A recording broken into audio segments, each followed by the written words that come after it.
사랑하는 성도 여러분, 오랜만에 화면으로 여러분께 인사를 드립니다. 저는 베이커스필드 교회를 담임하고 있는 조성진 목사입니다. 이렇게 귀한 시간에 하나님의 말씀을 통해 함께 은혜를 나눌 수 있게 되어서 기쁘게 생각합니다. 저는 올해 제게 맡겨진 5번의 시간을 통해서 신령과 진정의 예배라는 큰 주제로 은혜를 함께 나누고자 합니다. 오늘은 그 첫 번째 시간으로 예배와 십자가라고 하는 제목으로 첫 시간을 갖겠습니다. 먼저 하나님의 말씀 사무엘상 15장 22절의 말씀을 읽겠습니다. 사무엘이 이르되 여호와께서 번제와 다른 제사를 그의 목소리를 청종하는 것을 좋아하심같이 좋아하시겠나이까. 순종이 제사보다 낫고 듣는 것이 숫양의 기름보다 나으니. 저는 2019년 중국의 우한에서 시작된 코로나는 전 세계적으로 아주 큰 영향을 미치는 전대미문의 사건이 되었습니다. 그래서 세계의 역사는 코로나 전과 후로 나뉜다는 말이 나돌 정도로 사회의 각 분야에 굉장히 큰 영향을 미쳤습니다.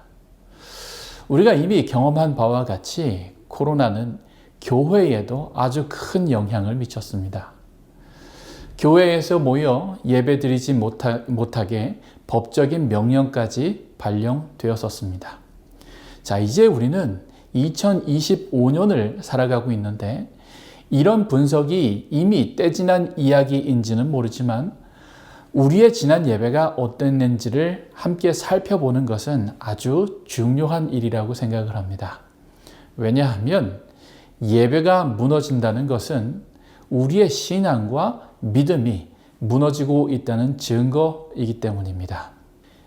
이런 면에서 제 주목을 끈 한 기사가 있어 여러분과 함께 공유하기를 원합니다. 아이군 뉴스에서는 40분 진행된 실시간 예배, 시청 시간은 9분에 불과라고 하는 제목의 기사가 2021년 1월 5일자에 실렸습니다.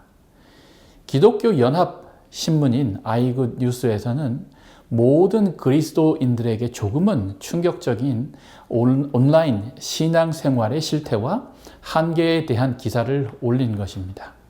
이 기사에 의하면 주일 예배 때마다 수천석의 규모의 그 예배당이 꽉 들어차는 한국을 대표하는 초대형 교회에 대해 언급하였습니다.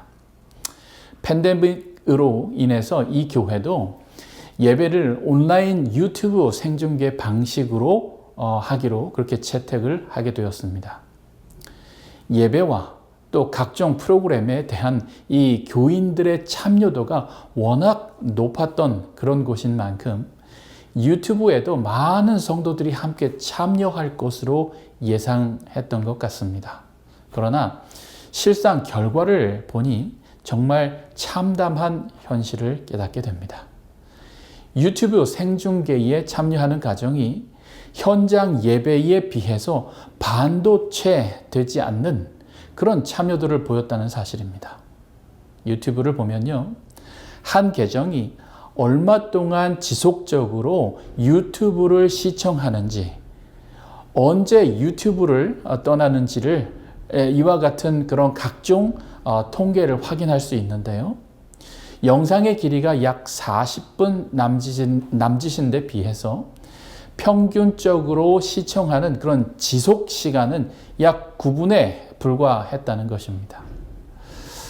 평상시에는 7분밖에 되지 않는다라고 덧붙였다고 하네요. 많은 사람들이 접속하기는 하지만 곧 예배하는 자리를 떠난다는 것입니다. 예배가 아직 끝나지도 않았는데 설교가 끝날 무렵 대거 이탈하는 그런 양상도 발견할 수 있었다라고 언급합니다. 이런 문제를 해결하고자 비교적 교인 수가 적은 교회는 줌을 이용해서 예배를 드리기도 했습니다. 동시성을 확보하기 위한 노력일 것입니다. 그러나 이와 같은 예배 참여에도 많은 문제를 나타내고 있는 것이 현실이었습니다. 2025년을 살아가고 있는 우리는 이제 무너진 것이 무엇인지 살피고 다시 무너진 것을 함께 보수해 가는 것이 아주 중요한 때라고 생각을 합니다. 팬데믹으로 인해서 느슨해졌던 예배를 향한 우리의 태도와 십자가에서 보여주신 하나님의 무한하신 희생이 동기가 된 그런 순종과 감사와 찬양의 마음이 다시 회복되어야 하는 것입니다. 많은 사람들이 예배의 회복에 대해서 얘기를 하면 때로는 오해들을 하기도 합니다. 이제 교회가 정말 돈이 떨어졌나 보다. 이렇게 얘기하는 사람도 있고요. 이제 목사가 자기 직업에 대해서 위기감을 더 느끼나 보다. 이렇게 비아냥거리는 사람도 있었습니다. 이제 교회가 실적이 필요한가 보지? 이런 이야기도 있었고요. 이 시리즈 설교를 시작하기에 앞서서 이 질문에 대해서 좀 더 확실하게 하고 시작하고 싶습니다. 오늘 이 시간 예배의 본질이 무엇인지 생각해 보십시다. 우리가 예배하는 동기가 무엇인지 다시 한번 생각해 보십시다. 오늘의 본문의 말씀인 사무엘상 15장 22절을 제가 다시 한번 읽어 올리겠습니다. 사무엘이 이르되 여호와께서 번제와 다른 제사를 그의 목소리를 청종하는 것을 좋아하심 같이 좋아하시겠나이까. 순종이 제사보다 낫고 듣는 것이 수량의 기름보다 나으니. 이 사건은 아주 유명한 사건으로 이에 대해서 우리 모두는 많이 들어서 이미 알고 있는 성경절입니다. 사무엘상 15장 1절에서 3절에는 이렇게 말씀하고 있는데요.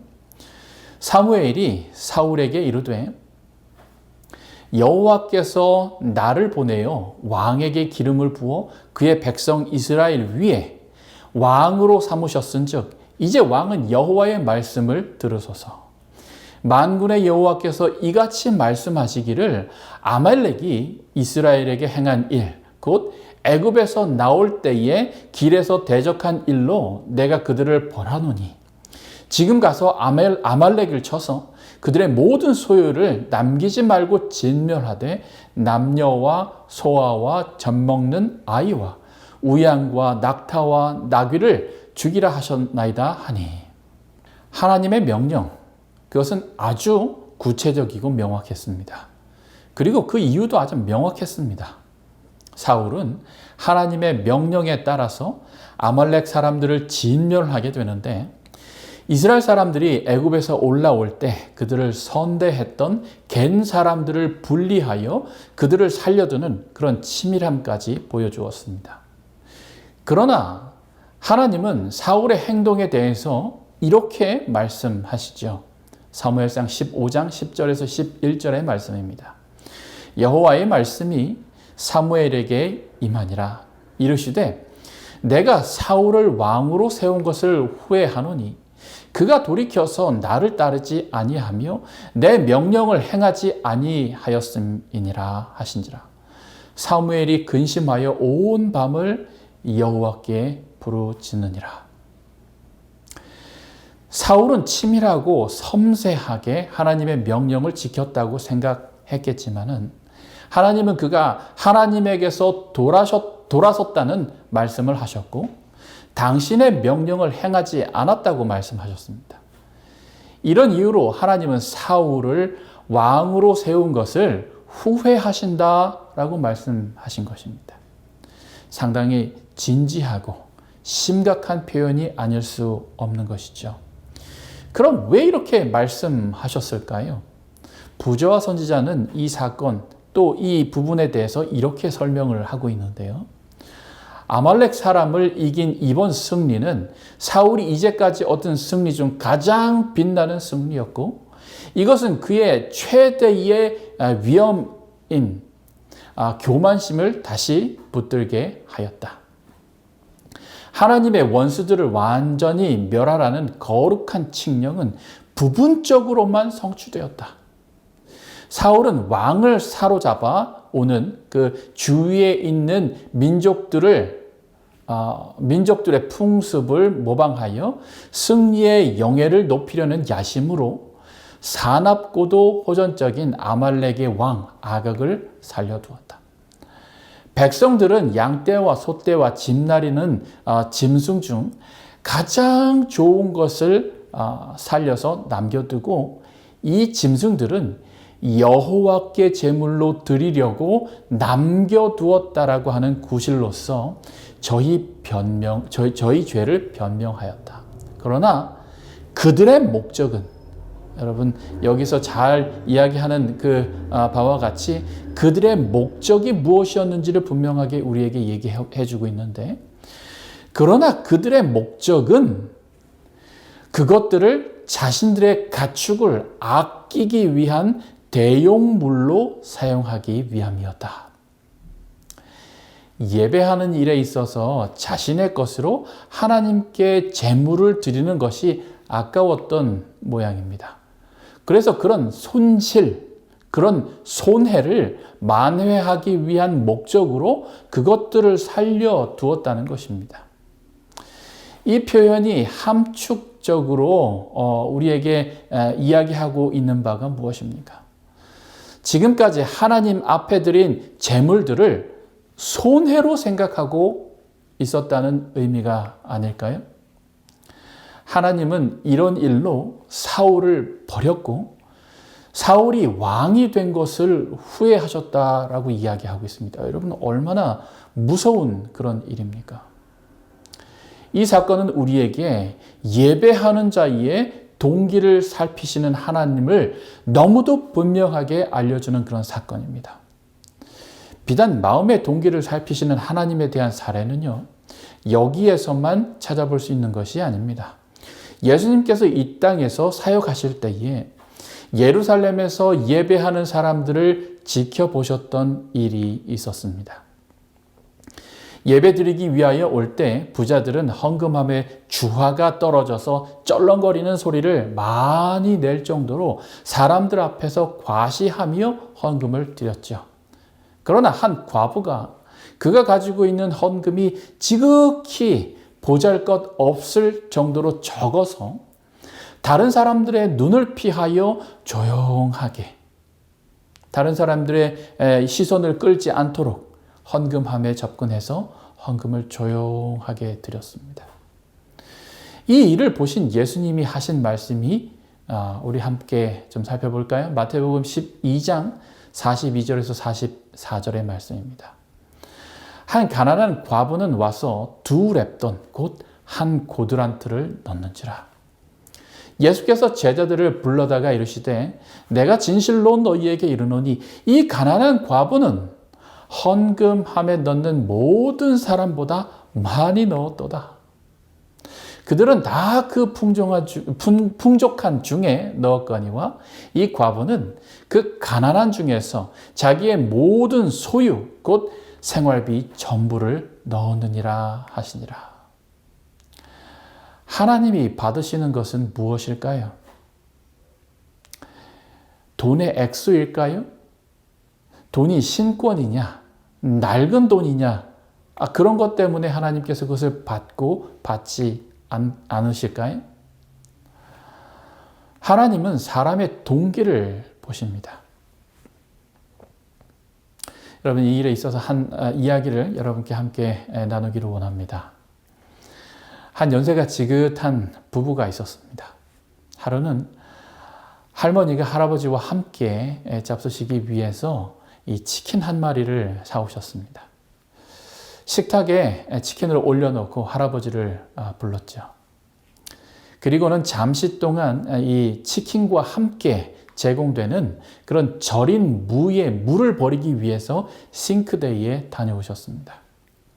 그렇게 잠깐 그렇게 다녀오시는 사이에 이 할머니가 치킨 다리 2개를, 이 할아버지가 치킨 다리 2개를 모두 드셨습니다.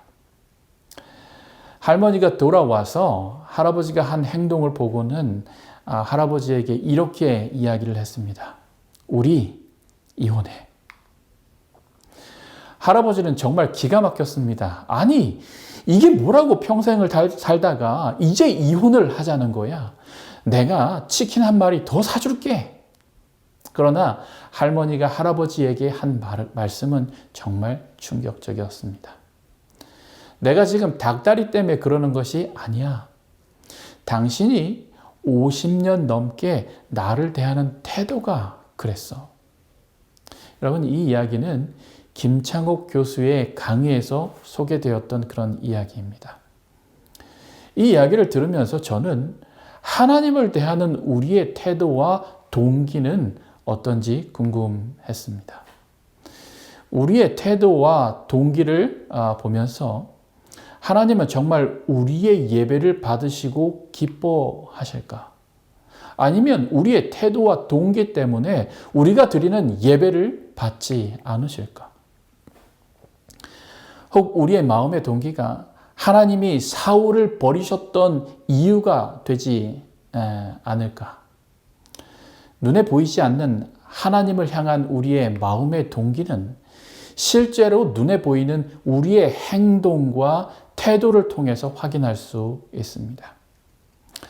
눈에 보이지 않는 하나님을 사랑한다고 하면서 눈에 보이는 이웃과 형제를 대하는 태도가 전혀 다른 모습을 보인다면 그것은 외식하는 것이라고 말씀하셨습니다. 눈에 보이지 않는 하나님을 예배하고 경배한다고 하면서 눈에 보이는 우리의 예배에 대한 태도와 예배에 대한 우리의 자세가 구별되지 않고 거룩하지 않다면 그것은 외식하는 것이지 정말 진정으로 예배하는 것이 아니기 때문에 그렇습니다. 사랑하는 성도 여러분, 저는 이 시간 우리의 예배의 동기가 하나님 앞에 순결한지를 묻고 싶습니다. 이 질문은 저의 예배의 동기가 언제나 순결하고 거룩하기 때문에 드리는 그런 질문이 아닙니다. 우리 모두가 이 질문에 진지하게 대답해야 하기 때문이고 그래야 우리의 예배가 하나님 앞에 간합될 만한 그런 예배가 되기 때문입니다. 우리의 예배가 순결하기 바랍니다. 우리의 예배의 동기가 거룩하기를 주님의 이름으로 축원합니다. 우리는 예배를 왜 하나님 앞에 드릴까요? 예배 가운데서 예배하는 그 가운데서 예배의 그 가운데서 무엇이 있는지 한번 살펴봐야 하지 않겠습니까? 구원에 필요한 크레딧을 얻기 위해서 예배를 드립니까? 복을 받기 위한 그런 크레딧을 쌓기 위해서 예배를 드립니까? 사람들에게 영향력을 끼치기 위해서 예배에 참여하고 있습니까? 아니면 사업에 도움을 얻기 위한 수단으로 사람들과의 관계를 넓히기 위해서 예배를 참여하십니까?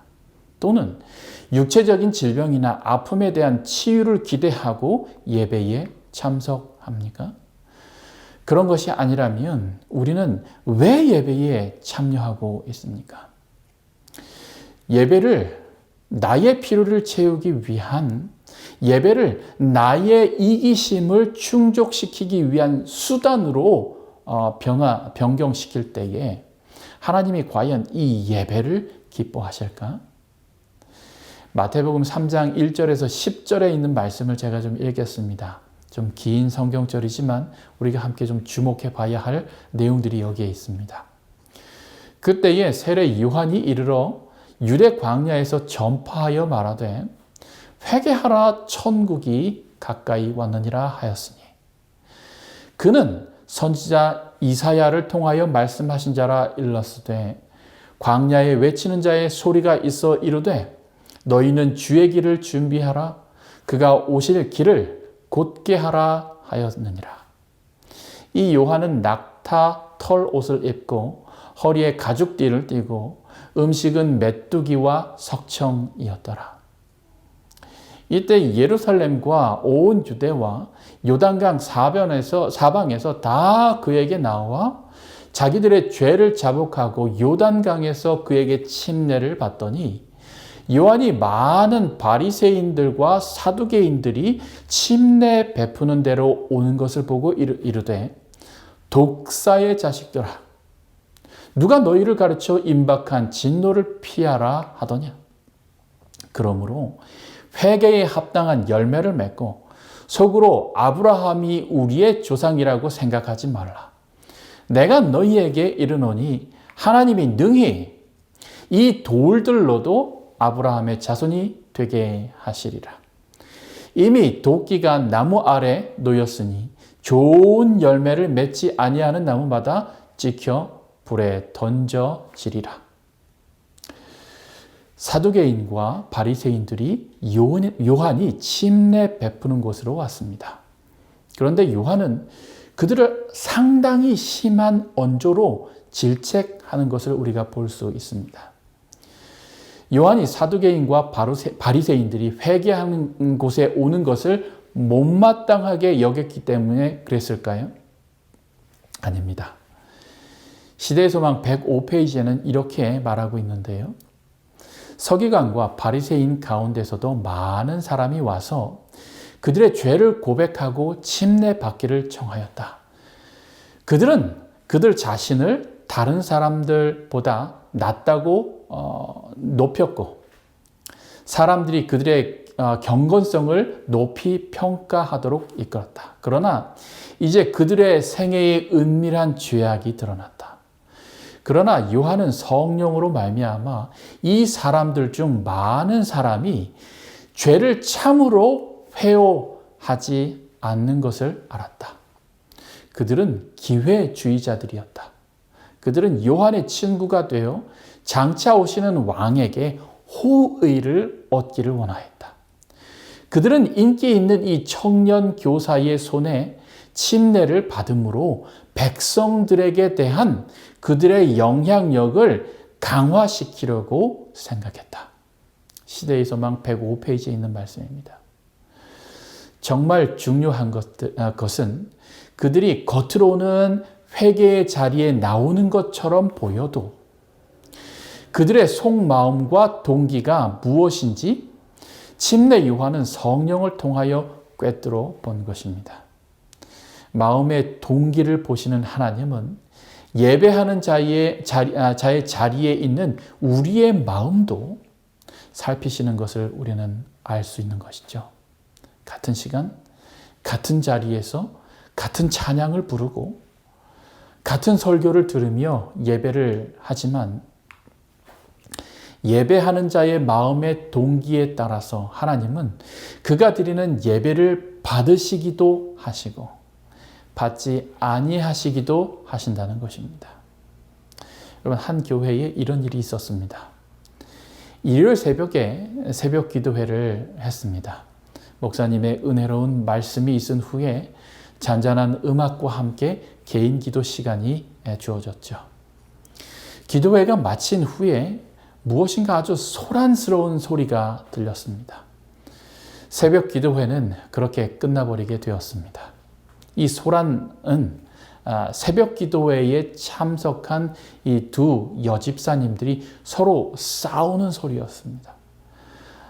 아무도 심각하게 싸웠기 때문에 결국 경찰까지 출동하게 되었다고 합니다. 나중에 이유가 밝혀졌는데요. 이 두 여집사님들 사이에 이 돈 거래가 있었고 이 돈 거래 때문에 옥신각신하던 것이 큰 싸움으로 번지게 된 것입니다. 새벽 기도회에 와서 이 두 사람은 어떤 기도를 드렸을까? 새벽 기도회에 와서 함께 찬양과 기도와 말씀을 함께 들으며 예배를 드렸는데 그 예배를 하나님께서 기쁨으로 받으셨을까? 마음의 동기는 예배의 본질입니다. 예배의 이유와 목적이 하나님 앞에 순결하고 거룩해야 합니다. 그래야 예배가 진짜 예배가 되는 것이죠. 누가복음 17장 34절에서 35절입니다. 내가 너희에게 이르노니 그 밤에 둘이 한 자리에 누워 있음에 하나는 데려감을 얻고 하나는 버려둠을 당할 것이요 두 여자가 함께 맷돌을 갈고 있음에 하나는 데려감을 얻고 하나는 버려둠을 당할 것이니라. 우리의 마음의 동기를 아시는 하나님은 이 땅에 다시 오시는 그날에 우리의 마음의 순수하고 거룩한 동기에 따라서 이와 같은 결과의 차이를 경험하게 한다고 경고하고 있습니다. 재차 드리는 질문입니다. 우리의 예배는 순결합니까? 예배하는 사람으로 우리의 마음을 살피십시다. 예수님의 재림이 가까운 시대에 우리의 예배는 더 순결해야 합니다. 더 정직하게 우리의 마음을 표현하는 예배가 되어야 합니다. 우리 모든 교회가 예배의 순수함이 회복되는 그런 경험을 하게 되기를 주의 이름으로 축원합니다. 저는 우리의 예배의 동기에 대해서 함께 나누고 있습니다.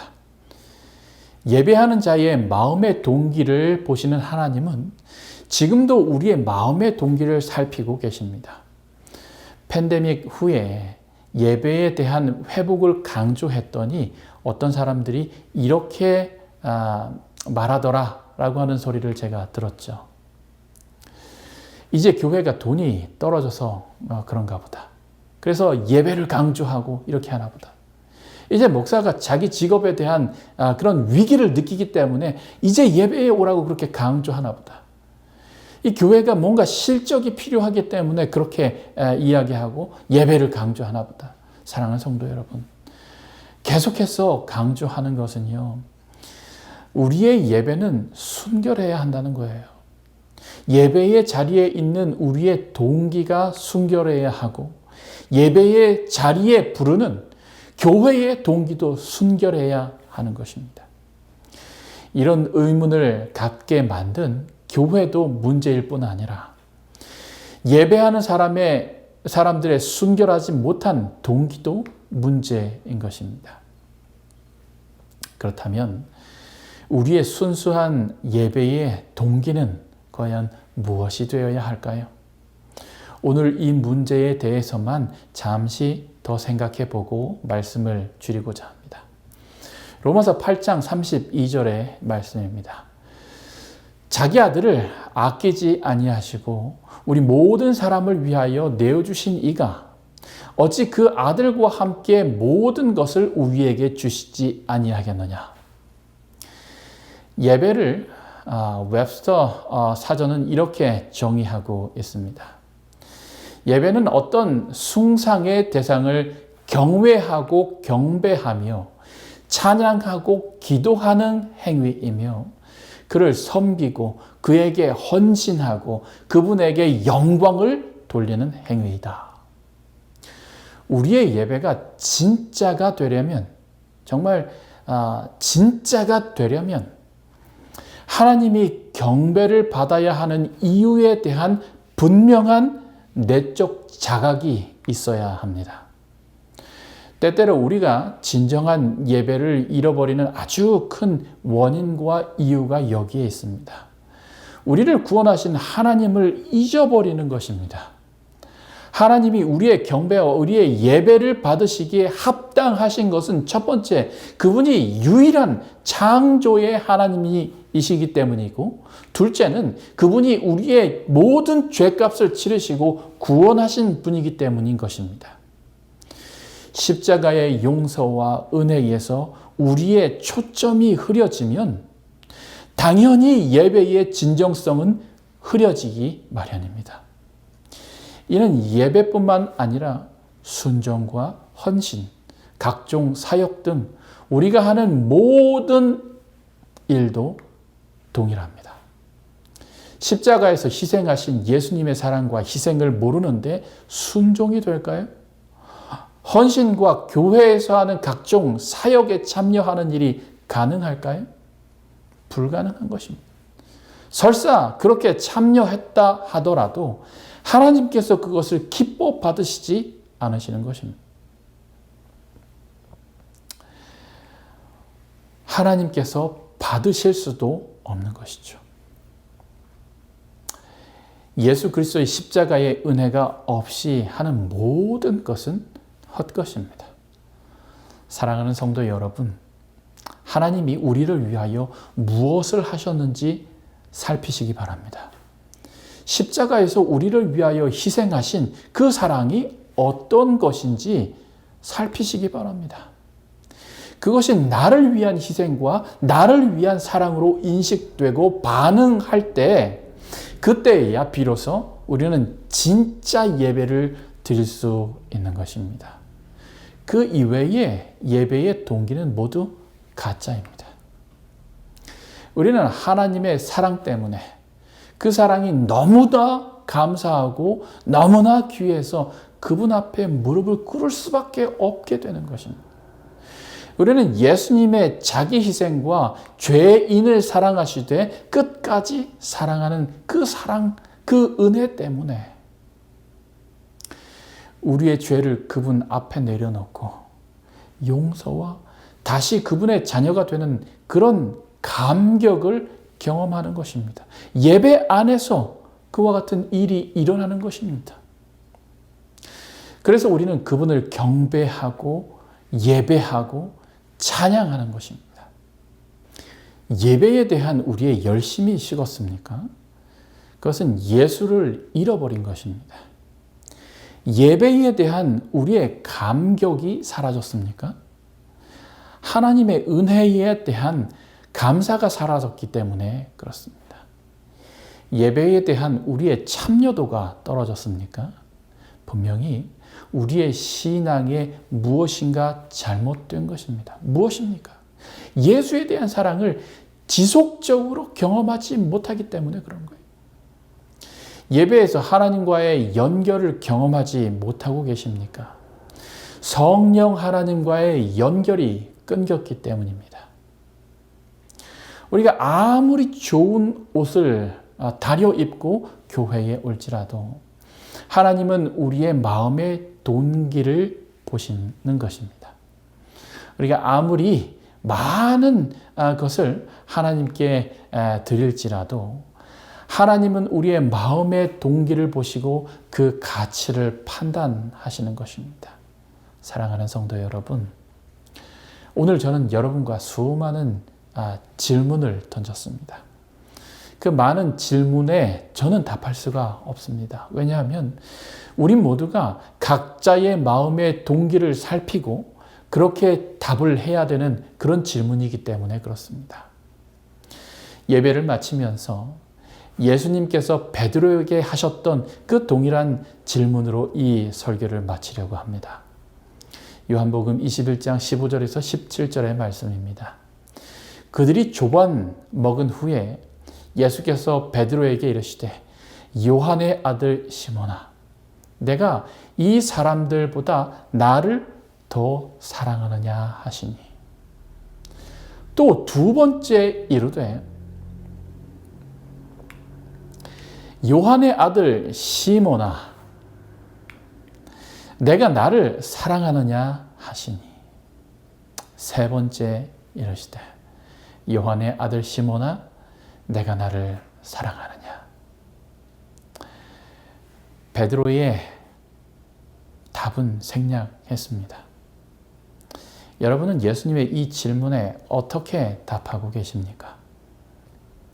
다음 시간에는 예적 예배, 삶이 예배가 되게 하라 라고 하는 제목으로 함께 은혜를 나누기를 원합니다. 행복하고 복된 안식일이 되기를 축원합니다. 그리고 정말 우리가 드리는 이 예배가 진실하고 하나님께서 받으실 만한 그런 거룩하고 정말 우리의 모든 그 동기가 예수 그리스도의 십자가와 사랑과 하나님의 은혜에 기인하는 그런 예배가 되기를 바라면서 오늘 말씀을 드리도록 하겠습니다. 하늘에 계신 하나님 아버지, 우리의 예배의 이유가 되어주셔서 감사합니다. 우리를 사랑하시되 끝까지 사랑하시고 당신을 희생하셔서 죄 지은 우리를 구원해 주셔서 감사합니다.